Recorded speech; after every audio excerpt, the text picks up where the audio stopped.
So arts and science படிச்சிருந்தாலும் உங்களாலேயும் ஐடிக்கு போக முடியும் அப்படின்ற என்னோட கதையை தான் உங்களுக்கு நான் சொல்ல போகிறேன். ஹாய், என் பேர் தினகரன். நான் வந்துட்டு ஸ்கூலில் வந்துட்டு கம்ப்யூட்டர் சயின்ஸ் தான் படித்தேன். ஸோ அதுக்கப்புறம் பிஎஸ்சி கம்ப்யூட்டர் சயின்ஸ் இந்த எம்எஸ்சி கம்ப்யூட்டர் சயின்ஸ் ரெண்டுமே சென்ட் ஜோசப்ஸ் காலேஜ் தான் படித்தேன், திருச்சியில். ஸோ எங்கள் ஃபேமிலி பேக்ரவுண்ட் பார்த்தீங்கன்னா எங்கள் அப்பா வந்துட்டு கொத்தனார் வேலை பார்க்குறாங்க. ஸோ அப்படி தான் படிக்க வச்சாங்க. நான் காலேஜ் வந்துட்டு 2023 தான் பாஸ் அவுட் பண்ணேன். ஸோ அதுக்கப்புறம் நான் வந்துட்டு இங்கே யூனிக் டெக்னாலஜியில் வந்துட்டு இன்டர்ன்ஷிப் பண்ணுறதுக்கான வாய்ப்பு கிடைச்சது. நான் இங்கே வந்துட்டு இன்டர்ன்ஷிப் பண்ணிக்கிட்டு இருந்தேன். நான் என்ன டவுட் கேட்டாலும் உடனே கிளியர் பண்ணிவிடுவாங்க. ஸோ அது வந்துட்டு படிக்கிறதுக்கும் நாலேஜ் கெயின் பண்ணுறதுக்கும் ரொம்ப யூஸ்ஃபுல்லாக இருந்தது.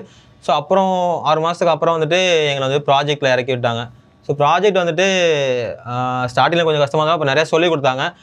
ஜாங்கோ, ஃபாஸ்ட் ஏபிஐ, ஜென்ஏஐ இதெல்லாம் கூட அட்வான்ஸாக கற்றுக்க முடிஞ்சது.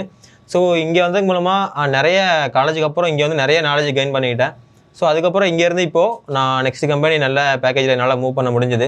ஸோ உங்களுக்கு என்ன சொல்ல வரேன்னா, ஸ்டார்டிங்லேயே நல்ல ஒரு பேக்கேஜில் போகணும் அப்படிலாம் நீங்கள் வெயிட் பண்ணிட்டு இருக்க வேணாம். ஸோ உங்களுக்கு எங்கே வாய்ப்பு கிடைக்குதோ ஃபஸ்ட்டு அங்கே போய்ட்டு ஃபஸ்ட்டு நல்லா லேர்ன் பண்ணிக்கோங்க. லேர்ன் பண்ணிவிட்டு அதுக்கப்புறம் நீங்கள் வந்துட்டு நெக்ஸ்ட் லெவல் உங்களாலே போக முடியும். அந்தளவுக்கு நாலேஜ் நீங்கள் கெயின் பண்ணிக்கலாம்.